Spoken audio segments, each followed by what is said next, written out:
Allahumma sholli ala sayyidina Muhammad salatan turahibu wa tunashitu wa tunamisu biha jihadi ihya wa i'wadi dinil islam wa tuhammisu biha jihadi ihya wa i'wadi dinil islam. Assalamualaikum warahmatullahi wabarakatuh. Bismillah, alhamdulillahilladzi faddala bani adama bil ilmi wal amali ala jamil alam. Wassalatu wassalamu ala sayyidil arabi wal ajam wa ala alihi wa ashabihi ya nabi'il ulumi wal hikam. Amma ba'd. Waqala rabbi syrah li sadri wa yassir li amri wahlul 'uqdatam min lisani yafqahu qawli ya fattahu ya alim. Iftah alaina fathan ghariban, iftah alaina fathan ghariban, iftah alaina fathan ghariban innaka arhamur rahimin.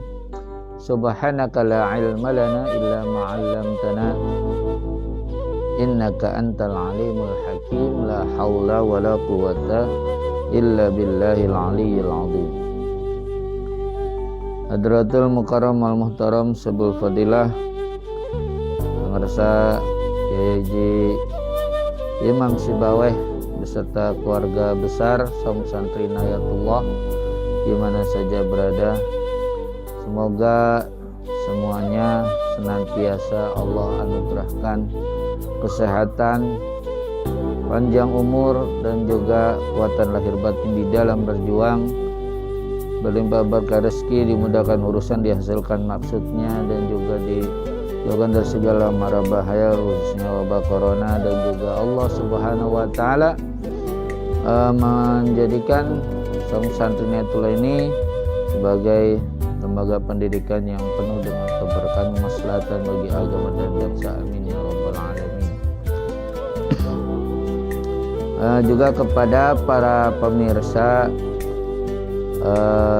Saum Santri Nayatullah atau Sausan TV disingkatnya, beserta keluarga semua, semoga dengan berkah kita thalabul ilm, berkah suratul Fatihah, semoga Allah Subhanahu wa taala memberikan pada kita dan kepada kita sekalian kesehatan, yang sakit Allah segera sembuhkan, khusus yang kena corona ya, cepat dipulihkan lagi kesehatannya, dan semuanya diberi kekuatan lahir batin, dan Allah beri pula rezeki yang berkah dan mudah, dijauhkan dari segala mara bahaya khususnya wabah corona, dan juga naikkan derajat serta dimudahkan urusan, dilepaskan dari segala kesulitannya, tadi hasilkan maksud lahir batin dunia agama akhirat, dan Allah ampuni dosa kita, orang tua kita, mertua kita, guru kita, dan kerabat yang dekat menjauh dan yang sudah meninggal, kuburin jadi raudhah min radil jannah,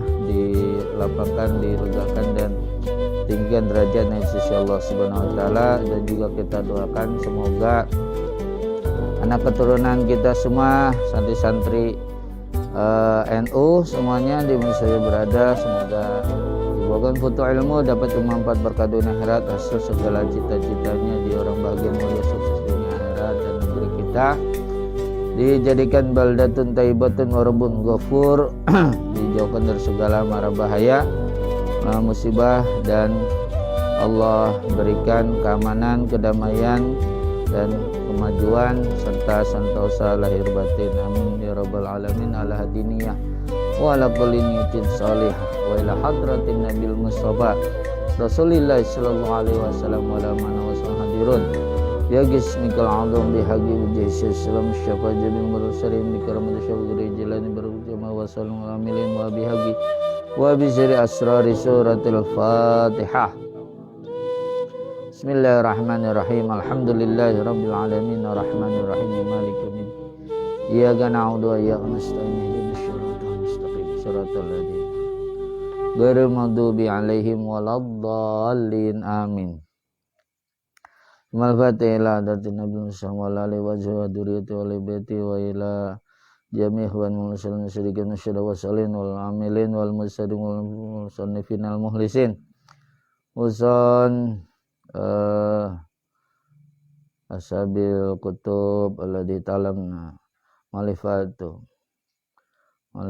fi hadisa min ulamil mantiqiyin wa nahwin sarfin wal usulin wal qurai wal fuqaha wal muhaddisin fasirin sadatus sufiyatil muhaqqiqin wa jami' sinahdatul ulama wa rasaihim wa jami' uliti safi jawaz sebakir wa iladati masyahina usawan kejiliya syariat malin sibasin tasik malaya wa jami' masyahina masyahim suluhim afurim muslim wa jami'ul giram sultan Ali Syekh Abdul Ghani Jalani Qadasul Aziz wal Habib Abdul bin al Haddad wal Muhajir ilallah Muhammad bin Isa Sayyidina Faqih Bagaddam Muhammad bin Ali Balawi Abu Marabim Rahman wa Tasawrati Anal Garim Ali darajatim bil jannati ghasyam bi rahmatin fa nabil barakati wa dari masrarihim fid dunya wad dunya wal akhirah shalilana wa lahumul fatihah. Bismillahirrahmanirrahim. Alhamdulillahirabbil alamin. Ar-Rahmanir-Rahim Maliki yaumiddin iyyaka na'budu ihdinas siratal mustaqim siratal ladzina an'amta 'alaihim ghairil maghdubi 'alaihim waladdallin rabbighfir lana wa liwalidina amin. Qabul.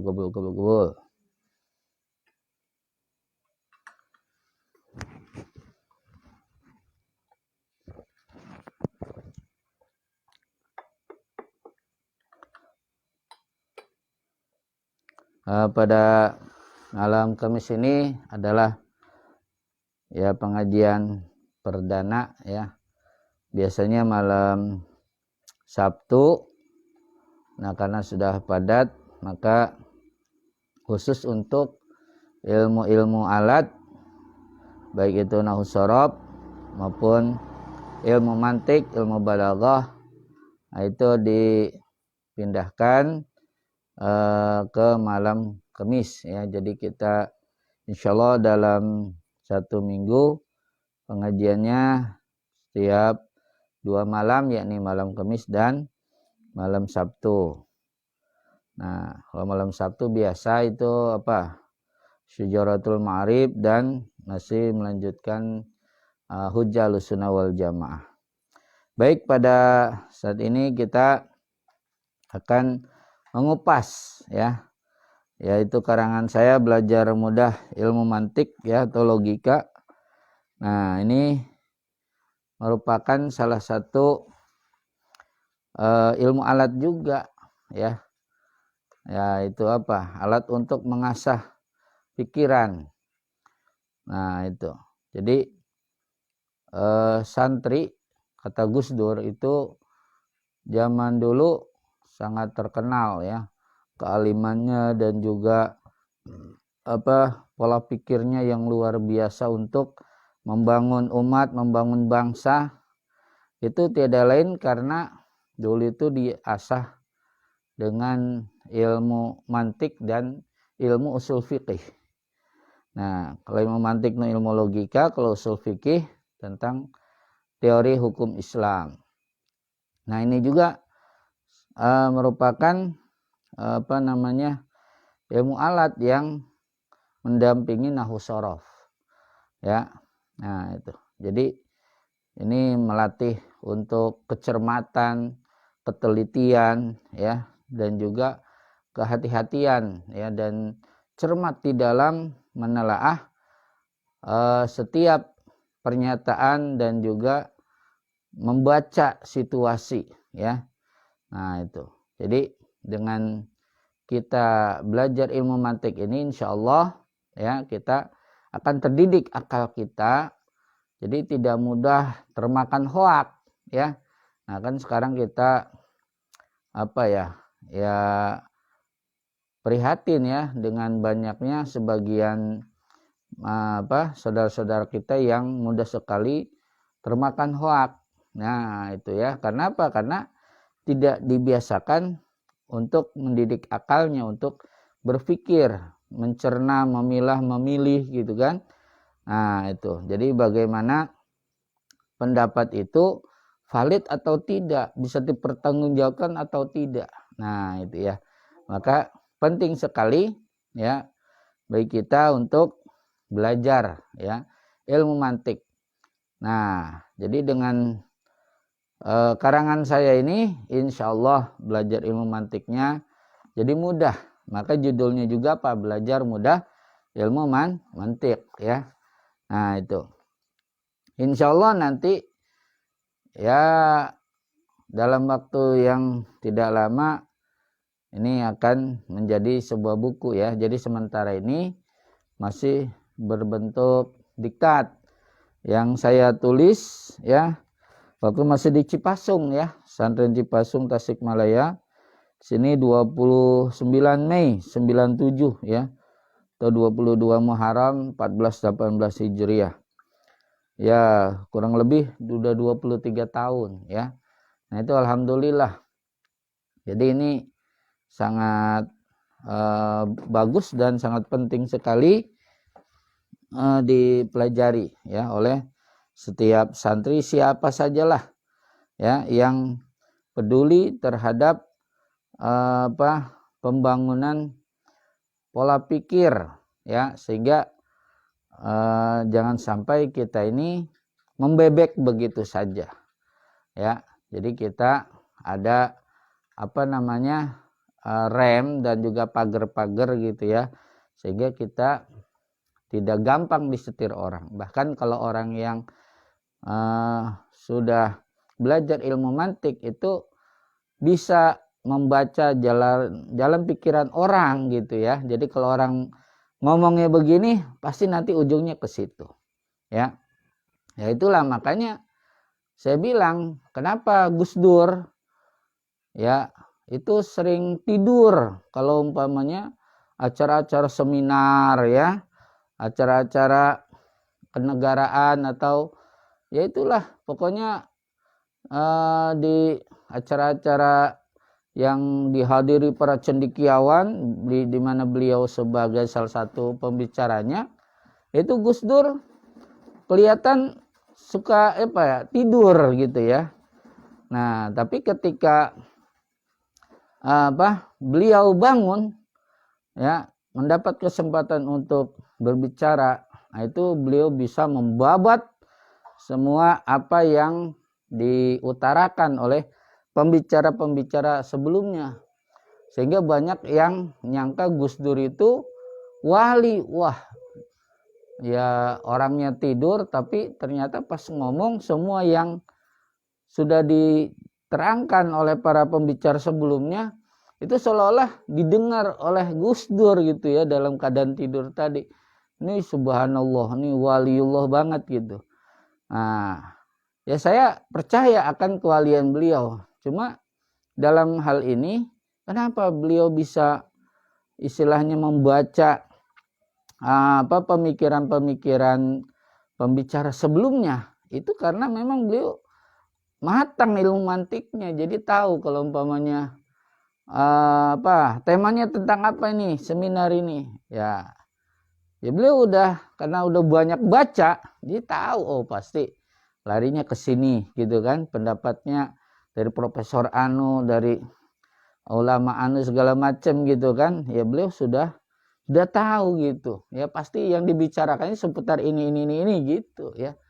Nah itulah ya, makanya ya saya yakin itu kemampuan Gus Dur yang sangat bagus ya, itu malakah di dalam ilmu mantiknya. Nah itulah, maka kita di sini perlu ya untuk mulai belajar ilmu mantik ya, supaya akal kita terdidik. Nah itu ya. Baik, bismillahirrahmanirrahim, kita masuk ke bab 1. Nah silakan dibuka. Bab 1 ini tentang ilmu mantik dan eksistensi pengetahuan. Nah, kita bicara tentang seputar ilmu mantik ya, mabade ilmu mantik. Nah, itu ya. Jadi biasanya setiap ilmu itu, setiap fan itu ada mabadiknya ya, pokok-pokok yang akan dikupas ya, istilahnya pengantarnya dah ya, mukaddimahnya gitu ya, tentang ilmu ini seperti apa, manfaatnya seperti apa, pengambilannya dari mana, siapa pengarangnya dan sebagainya ya, hukum mempelajari dan sebagainya, itu ada semua. Baik, yang pertama ya, coba baca pengertian ilmu mantik. Yang pertama apa? Ilmu mantik adalah suatu ilmu yang mempelajari tentang peraturan-peraturan atau ketentuan-ketentuan dalam cara berpikir, sehingga seseorang terhindar dari kesalahan berpikir. Ya, pengertian ilmu mantik ya. Jadi ilmu mantik itu satu ilmu yang mempelajari peraturan-peraturan atau ketentuan-ketentuan di dalam cara berpikir. Nah itu, jadi ada apa ya, rambu-rambunya, dan juga ada apa namanya, tangga-tangganya gitu, step by stepnya itu ya. Ya, di dalam kita membongkar sebuah informasi, membongkar sebuah pemikiran gitu ya. Nah itu lalu ditelaah, dicermati oleh kita. Nah itu terus bagaimana cara apa namanya ya, kita menguji ya, apakah pendapat ini benar atau salah, valid atau tidak, sah atau tidak. Nah itu dijabarkan nanti di dalam ilmu mantik ya. Jadi tentang belajar mengenai peraturan-peraturan atau ketentuan bagaimana di dalam cara berpikir, sehingga nanti orang itu akan terhindar dari kesalahan berpikir ya. Nah itu banyak juga orang yang katakan dia punya apa namanya, gelar profesor, tapi kalau ilmu mantiknya nggak matang ya akan terjebak dalam kesalahan berpikir ya. Nah itu, sehingga kita ya benar-benar ya terasah lah. Jadi orang yang cerdasnya itu bukan ya cerdas biasa ya, cerdas yang luar biasa gitu ya. Nah itu, sehingga kita bisa yaitu tadi ya, berjalan di dalam rel-rel ilmu pengetahuan, dan juga ya kita bisa mempertahankan apa yang kita yakini, apa yang kita ketahui gitu kan. Nah itu dengan argumentasi yang kuat. Nah itu. Baik, coba yang kedua sebelahnya, subjek ilmu mantik. Yang menjadi subjek pokok bahasa ilmu mantik adalah definisi, pengertian tarif, dan argumen alasan-alasan. Ya, subjek ilmu mantik. Nah, ya ini ulama-ulama ahli mantik mengatakan bahwa yang menjadi subjek atau pokok bahasan dari ilmu mantik ini yaitu apa? Dua ya, definisi dan argumen ya, argumentasi. Nah itu definisi apa? Pengertian atau ta'rif bahasa Arabnya ya. Nah itu, kalau argumentasi alasan-alasan ya itu. Jadi dalam mantik itu benar-benar apa, dipentingkan bagaimana kita mengerti dulu definisinya. Kita membicarakan tentang demokrasi, harus tahu dulu definisi demokrasi itu apa. Jangan ngalor ngidul bicara demokrasi, tapi demokrasi itu sendiri dari kata apa, maknanya secara apa, etimologi, secara terminologis gimana, kita nggak tahu. Nah itu ya, jadi supaya jangan ngawur nanti gitu kalau bicara, itu harus benar tahu dulu apa yang dibicarakan itu ya. Nah definisinya apa ya. Nah bicara tentang emansipasi wanita, ya harus paham ya apa makna emansipasi itu sendiri ya. Nah itu, jadi jangan sampai apa namanya ya, nggak paham tentang makna emansipasi ya, Sehingga hasilnya juga ntar ngalor ngidul deh tuh ya. Jadi ya nggak ini gitu, nggak bisa dijadikan sebagai satu apa ya produk keilmuan gitu yang valid ya. Nah, kayak gitu juga ya bicara tentang penegakan syariat Islam. Tapi memahami syariat aja nggak bisa gitu kan. Apa itu syariat ya, mereka ketika saya sering ya dialog dengan mereka ya, itu kadang-kadang masih ngaco gitu, nggak paham tentang makna syariat itu sendiri ya. Nah, jadi pikirannya syariat itu apa? Potong tangan, hukum rajam ya, kemudian hukum dicambuk dan sebagainya. Nah, bukan itu aja ya. Nah, itu syariat itu ya sebenarnya sangat luas ya. Kata Kiai Aliafi ya. Nah, itu adalah Kiai NU yang sangat ini ya, cerdas di dalam fikih-fikih sosial ya. Beliau yang pertama membuat buku menggagas fikih sosial ya, lalu diikuti oleh Kiai Haji Salam Mahfud ya. Nah, tentang fikih sosial. Nah, itu beliau menjelaskan bahwa syariat itu kan ternyata tidak hanya masalah fikih saja, tapi juga termasuk kepada masalah tauhid ya, termasuk juga kepada masalah tasawuf ya. Nah, itu ya. Kemudian mengerucut ya, menyempit maknanya sehingga menjadi fikih. Dan fikih juga ada muamalah, fikih munakahat, fikih ibadah, jinayat gitu kan.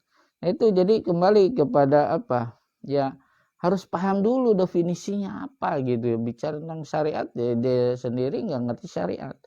Nah, itu makanya di dalam ilmu mantik itu definisi itu penting sekali ya, supaya istilahnya kita tahu dulu wajahnya kayak gimana gitu kan. Nah, itu kan kalau masalah badan, tangan dan anggota tubuh yang lain tuh kan nggak menjadi peran ya, yang berperan tuh wajah gitu kan, harus jelas dulu seperti apa gitu kan. Nah, itu jadi dengan kita paham tentang definisi satu masalah ya, insya Allah kita nggak akan ngawur ya. Nah, itu ketika membicarakan hal-hal demikian. Dan juga argumentasi ya, alasan-alasan, apa alasannya kamu bilang begini ya, kamu bilang haram, bilang halal ya, ada yang makruh dan sebagainya, itu alasannya apa ya. Nah, itu ya. Kemudian umpamanya Indonesia negara yang paling bahagia, alasannya apa gitu kan, negara yang paling bahagia, nah gitu kan, benar nggak nih alasan ini gitu. Nah, itu nanti bisa dicek atau ya dikuliti gitu, dibedah dengan yang memantik. Nah, itu. Nah, sekarang yang nomor 3, kegunaan ilmu mantik ya, monggo silakan dibaca. Kegunaan ilmu mantik: A. Mendidik kekuatan akal. B. Mampu mengetahui jalan pemikiran orang lain, benar dan salahnya. C. Membahasakan segala sesuatu dengan pengaruh atau informasi. D. Meletakkan sesuatu pada tempatnya dan melaksanakan amal pada waktunya. Maka bukanlah ahli mantik jika ia membebani seseorang dengan sesuatu yang tidak mampu dikerjakannya, atau menunda-nunda pekerjaan sampai besok, atau bekerja tanpa rencana yang matang.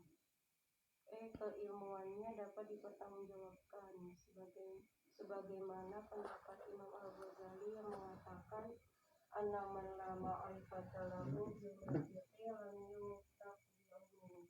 Sesungguhnya orang yang tidak memiliki pengetahuan tentang ilmu mantik, maka keilmuannya tidak dapat dipercaya atau tidak dapat dipertanggungjawabkan.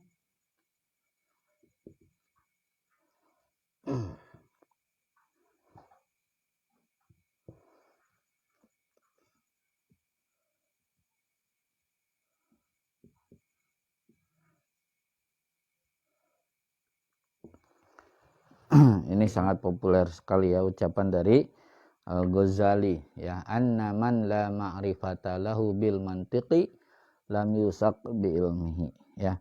Jadi siapa orang yang tidak memahami ya terhadap ilmu mantik, lam yusak bi ilmi, ilmunya tidak bisa dipercaya gitu. Jadi masih apa ya, masih rapuh, gampang untuk ya dirobohkan, pemikiran-pemikirannya bisa dikalahkan gitu kan. Nah itu baik, di sini ya kita belajar ilmu mantik harus paham apa manfaatnya, kegunaan kita belajar ilmu mantik ya. Nah itu seperti kita belajar ilmu fikih harus paham apa manfaat kita belajar ilmu fikih, belajar ilmu nahwu shorof, apa kegunaan belajar ilmu nahwu shorof. Nah itu harus paham itu ya. Jadi supaya kita jangan belajar asal belajar, jadi jelas gitu ya. Oh nanti perolehannya akan begini, manfaatnya yang kita dapat ini. Nah ya gitu juga di dalam kegunaan ilmu mantik ini ya.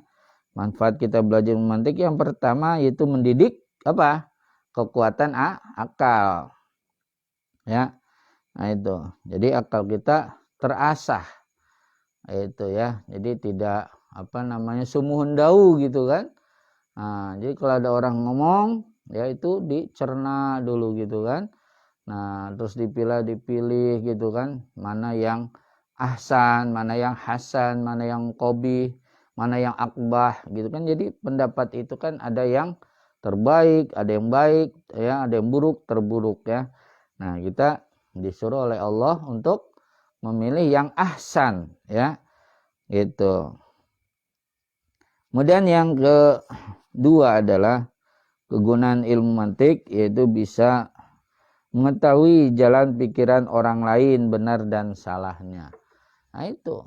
Jadi kalau kita mulai belajar mantik, nanti dari dasar terus sampai ke bab-bab selanjutnya, nanti kita akan mulai bisa belajar bagaimana kita membaca pikiran orang nih. Jadi kalau umpamanya katakan anggota DPR ya ngomong gini ya, nah pasti ujungnya ke situ lah gitu ya.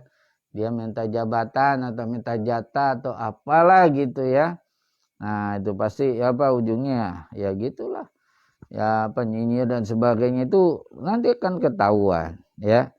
Nah itu. Nah terus apakah ya pendapat ekonom ini atau politis ini benar atau salah, ya itu bisa kita bisa istilahnya sedikit-sedikit akan mampu ya, bisa menilai ini pemikiran ini ya valid atau tidak, benar atau tidak, sah atau tidak. Nah itu.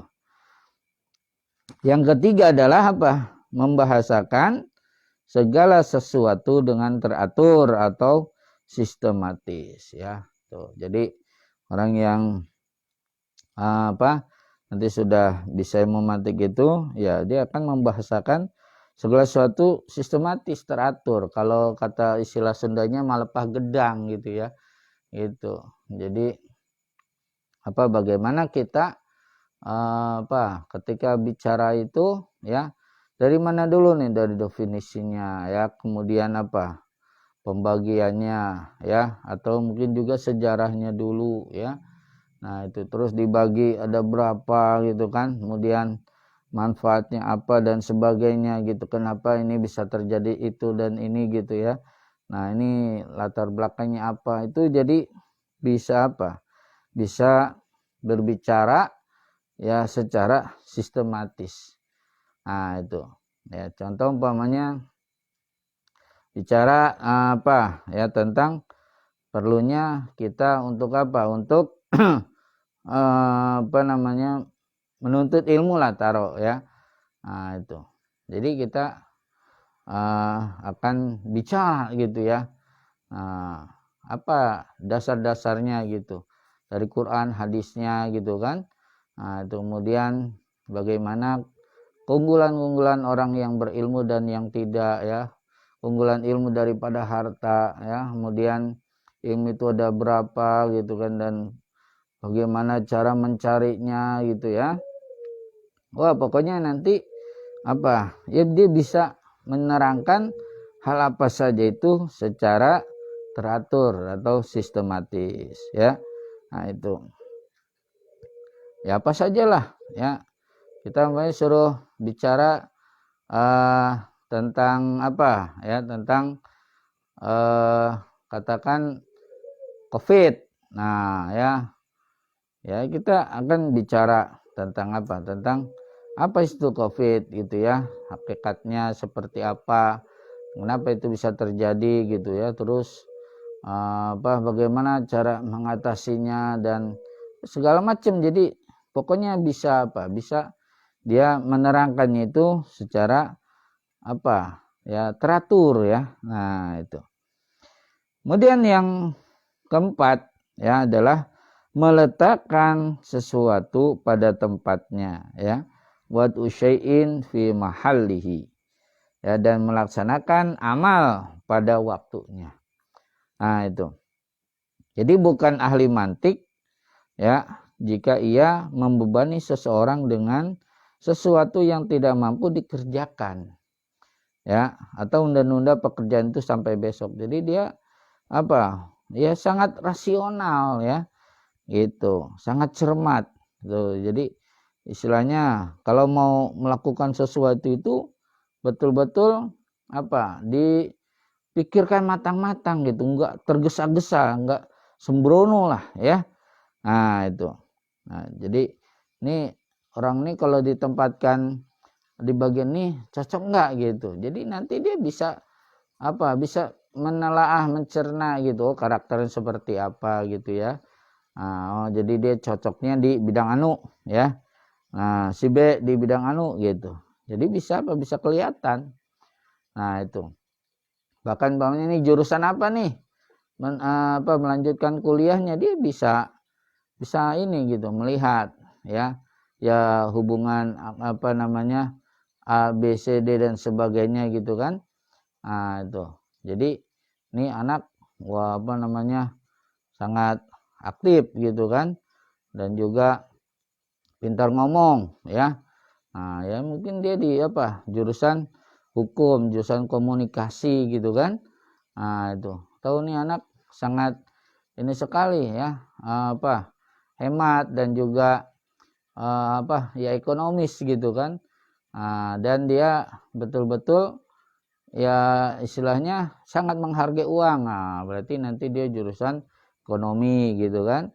Nah atau nih anak apa namanya, udah hafal juz amma gitu kan, padahal usianya baru 4 tahun atau 5 tahun. Wah ini jadi apa, jadi seorang ulama nih, udah pesantrenin gitu kan. Nah gitu ya. Nah itu jadi dia tahu gitu ya. Nah, bisa menempatkan sesuatu pada tempatnya. Nah itu ya, sehingga nggak mungkin orang yang alim mantik itu ya dia akan membebani sesuatu ya yang di luar dari kesanggupan seorang ya. Nah itu dia harus sesuai dengan apa ya, faknya, bidang-bidangnya itu ya. Dan juga dia tidak mungkin apa, menunda-nunda pekerjaan sampai besok ya. Kenapa? Karena ya dia akan sayang gitu kan. Nah, time is money gitu ya. Waktu kasaib. Nah itu ya, tola tu aja lalgot mayum kinuka anta malahul yaumah ya. Jadi don't wait till tomorrow what you can do today umpamanya ya. Jadi jangan ditunda-tunda gitu. Wah ini kalau tunda nih nanti akan makin numpuk aja nih, akan makin apa, berat masalahnya dan enggak akan selesai-selesai gitu. Nah itu jadi dia pasti akan apa ya, capaiannya itu jelas gitu kan, dan dia akan senantiasa ya disiplin dan apa ya, tegas di dalam mencapai apa yang sudah dicanangkannya itu ya. Nah itu kemudian apa, atau bekerja tanpa rencana yang matang. Nah, itu bukan tipikal orang yang belajar mantik. Jadi orang belajar mantik itu bekerja itu harus dengan rencana gitu ya.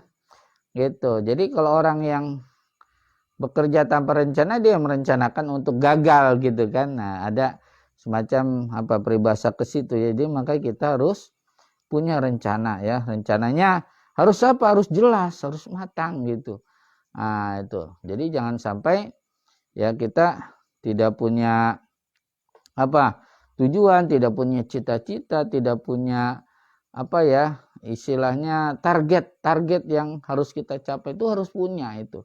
Karena orang-orang yang sukses itu rata-rata dia punya target di dalam hidupnya dan juga bisa memanage waktunya ya. Nah, itu. Dan yang kelima adalah apa? Nah, ini kata Al-Ghazali, nah keilmuannya bisa dipertanggungjawabkan ya. Nah, yuk kita baca bareng-bareng ya. Nah, ucapan Al-Ghazali itu apa? Anna man la ma'rifata lahu bil mantiqi lam yusak bi ilmihi. Ya. Orang yang tidak mengetahui ya bil mantiki terhadap ilmu mantik, maka lam yusak bi ilmihi, maka ilmunya itu tidak bisa dipertanggungjawabkan, tidak bisa dipercaya ya. Nah, itu. Ya, umpamanya kita belajar tauhid ya kan, tauhid itu kan ada apa? Ada dalil akli, ada dalil nakli. Kalau akli itu berarti apa? Dari logika. Ya, kalau nakli Al-Qur'an dan hadis. Nah, jadi kalau kita nggak paham terhadap ilmu logika, ilmu mantik ya, nah, kita nanti gimana bisa mempertahankan ketauhidan kita ya. Nah, itu. Jadi bagaimana ketika umpamanya nanti berdebat dengan pendeta, berdebat dengan biksu dan sebagainya gitu kan. Nah, itu gimana? Atau orang ateis ya yang tidak bertuhan sama sekali. Nah, bagaimana ya cara kita untuk bisa mempertahankan bahwa Allah itu benar-benar wujud, Allah itu qidam, Allah itu bako dan sebagainya gitu kan. Nah, itu harus jelas ya. Nah, itu jadi harus benar-benar kita bisa mempelajari yaitu ilmu mantik dengan dengan serius, sehingga nanti kita bisa ya berdebat atau menyampaikan argumentasi yang bisa diterima oleh lawan bicara kita ya, lawan dialog kita. Nah, itu. Nah, yang keempat hubungan ilmu mantik dengan ilmu yang lain ya. Nah, ini yaitu ilmu mantik ya, selain sebagai bentuk ilmu yang tersendiri ya, atau mustaqil ya, ilmu yang tersendiri ya. Nah, dia bisa juga sebagai alat bagi ilmu-ilmu yang lain di dalam menjalankan segala hal yang berkaitan dengan ilmu-ilmu tersebut. Nah, itu. Jadi ini ya, ilmu yang mustaqil ya, ilmu yang khusus, ilmu yang tersendiri gitu. Nah, ya, sehingga ya dia punya ya materi-materi ya yang berkaitan dengan bagaimana kita bisa mendidik akal ya, berpikir secara jelas ya, sistematis dan juga valid, bisa dipertanggungjawabkan ya. Nah, itu ada ininya sendiri ya, muatan-muatan materinya ya. Nah, itu. Dan bagaimana hubungannya dengan ilmu-ilmu yang lain? Nah, ini ilmu mantik ini bisa menjadi penjelas ya bagi ilmu-ilmu yang lainnya ya. Nah, itu. Jadi umpamanya ya belajar matematika, ya itu ya erat kaitannya matematika dengan logika gitu ya. Nah, itu udah jelas banget ya. Jadi sangat ilmu pasti gitu kan, namanya juga ilmu pasti. Jadi harus harus betul-betul dia bisa ini kan ya, bisa dipertanggungjawabkan, benar nggak ini hasil seperti ini gitu kan. Nah, itu bagaimana caranya kok bisa sampai dapat hasil sekian. Nah, itu ya, itu jadi pakai logika. Matematika itu erat kaitan dengan logika. Dan juga ya dalam ilmu usul fikih ilmu fikih, ya, ilmu tauhid. Nah, itu dia erat kaitannya juga dengan ilmu-ilmu yang lain gitu kan. Jadi sehingga apa? Bisa menjelaskan berbagai macam hal-hal yang berkaitan dengan ilmu-ilmu tertentu, ya. Nah, itu secara sistematis, secara jelas gitu kan. Nah, itu. Dan juga argumentasinya kuat gitu ya. Nah, itu. Jadi ini bisa digunakan untuk apa? Untuk meneguhkan ya berbagai macam bidang keilmuan, ya. Nah, itu. Ini kan kaitannya dengan apa? Dengan apa? Penjelasan. Ya, penjelasan yang sesuai dengan logika, ya. Nah, itu, dan sesuai dengan fakta. Nah, itu. Jadi tidak bisa istilahnya apa? Ngawur gitu. Itu harus bisa dipertanggungjawabkan, harus valid, ya. Jadi jangan apa? Istilahnya ngomong itu atau mengeluarkan data-data fiktif atau ya tidak ini gitu ya, ya tidak pas gitu. Nah, itu tidak bisa gitu. Jadi makanya itu perlu apa? Perlu ya belajar ilmu mantik, ya, menjelaskan masalah kesehatan, menjelaskan masalah apa, ya, ya sampai kepada apa? Ilmu-ilmu apa namanya perdapuran dan sebagainya gitu. Itu kan pasti apa nih, kenapa ini harus tambah ini bumbu ini supaya enak gitu kan. Nah, itu kan dengan logika juga, ya. Nah, itu semuanya pokoknya ada hubungan lah, ya.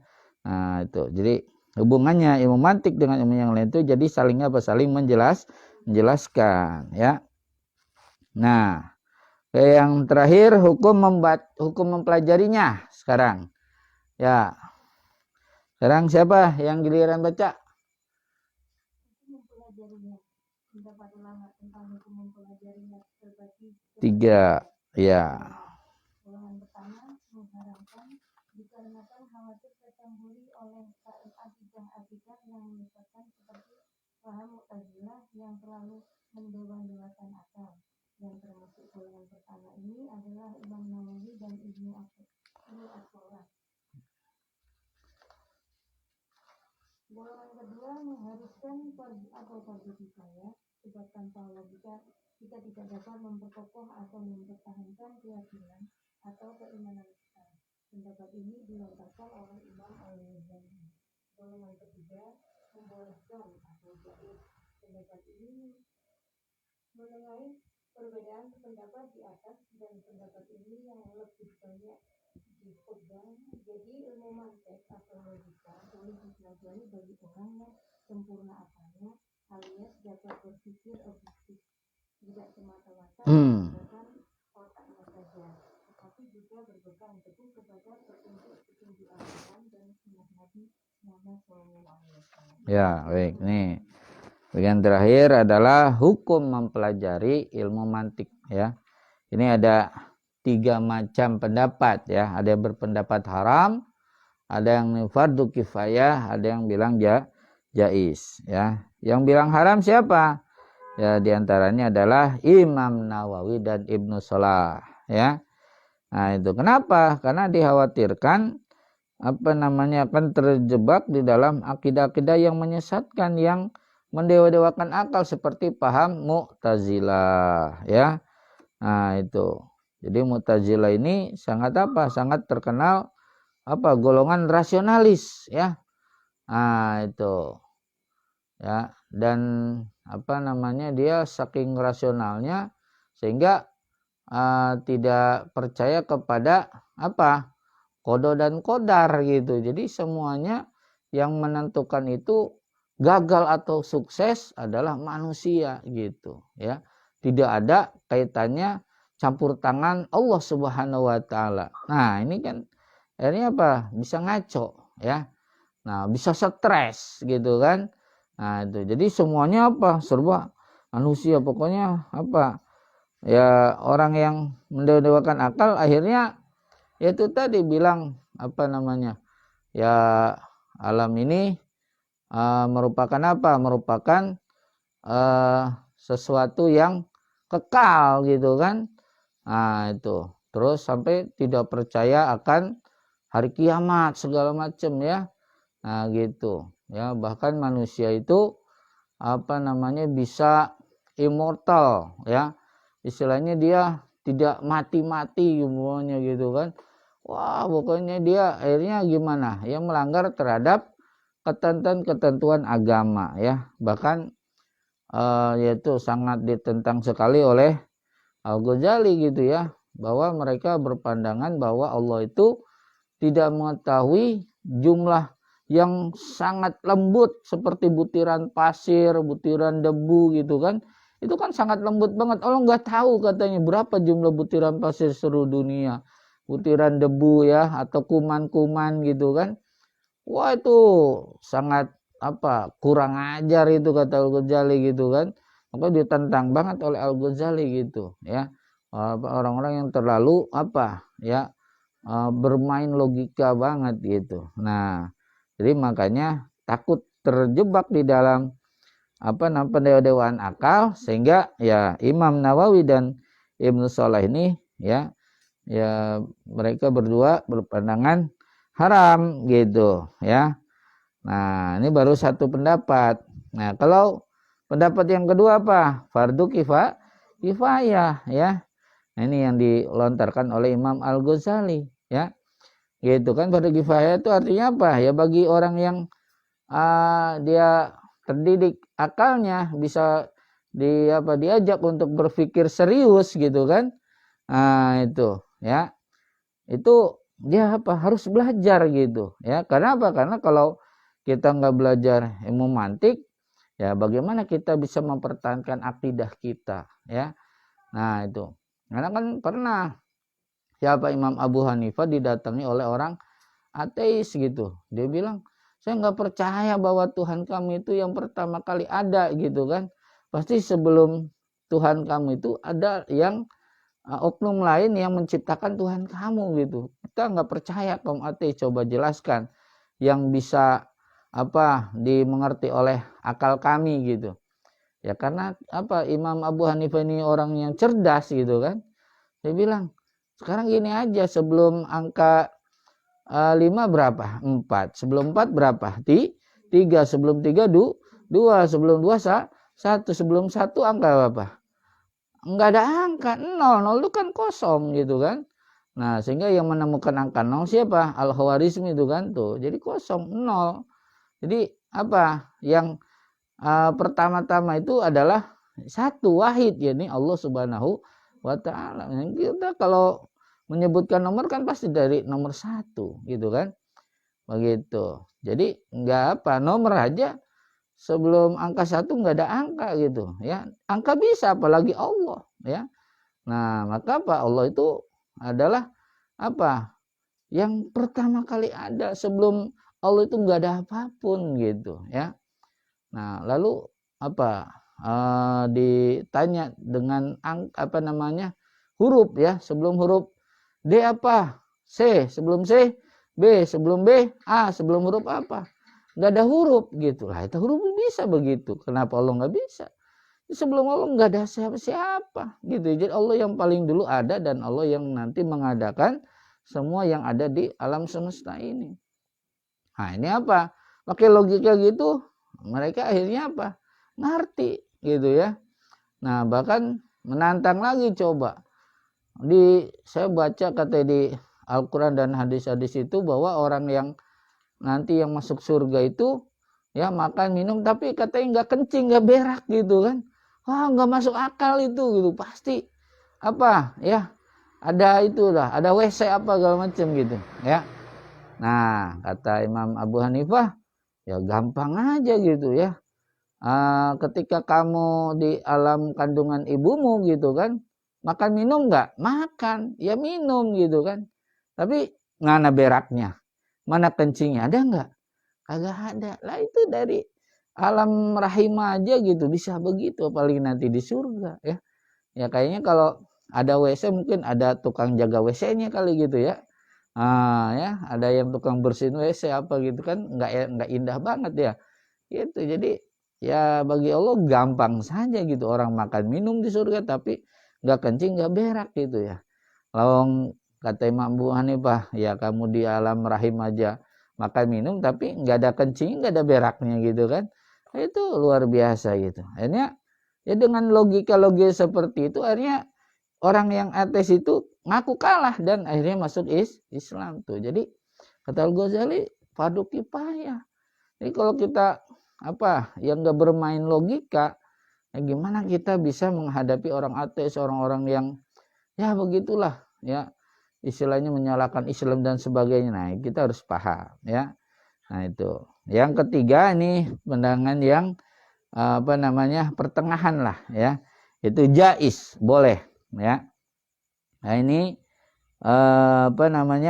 kenapa? Karena yaitu tadi ya, bagi orang yang akalnya bisa bisa diajak berpikir serius ya seperti anak-anak masih muda gitu kan, otaknya masih fresh gitu kan, masih bisa berpikir yang inilah gitu kan, yang logis dan sistematis segala macam gitu. Beda lagi kalau nenek-nenek, aki-aki ya itu nggak usah itu mah gitu ya.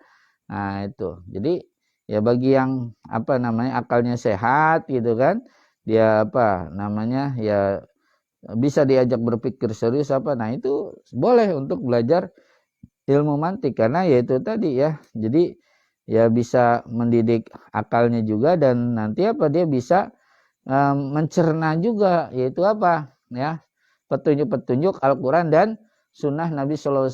Itu kan para mujtahid itu mereka yaitu mengeluarkan hukum-hukum kan dengan penalaran akal pikiran mereka sehingga nanti hasilnya disebutnya ijtihad ya.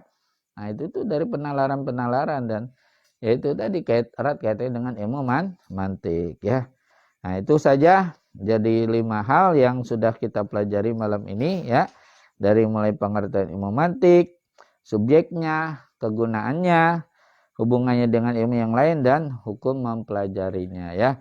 Mudah-mudahan ada manfaatnya ya, dan semoga kita bisa ketemu lagi dalam minggu depan dalam sehat panjang umur berkah rezeki di gampang urusan hasil maksud, dan juga ya kita doakan yang sakit semoga sehat semua ya, khususnya Pak Imam Sibaweh ya, dan juga diberi semuanya ya kelancaran ya di dalam menjalankan semua aktivitas kita dan ada dalam ridha Allah Subhanahu wa taala. Ala hadini wa la kulli salih wa la haratin nabil mustafa Rasulullah sallallahu alaihi wasallam hadirun salli lailana wa lahumul fatihah. A'udzubillahi minasyaitonir rajim. Bismillahirrahmanirrahim.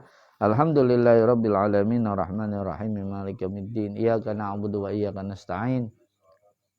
Ratal ladzina an'amta 'alaihim ghairil maghdubi 'alaihim waladdallin. Amin. Ya, kita baca kifarat majelisnya. Subhanakallahumma bihamdika asyhadu an la ilaha illa anta astaghfiruka wa atubu ilaik. Subhana rabbika rabbil izzati amma yasifun wa salamun alhamdulillahi alamin. Wallahul muwaffiq ila aqwamit thoriq. Assalamualaikum warahmatullahi wabarakatuh. Waalaikumsalam. Nah, kita baca salawat sa'adat.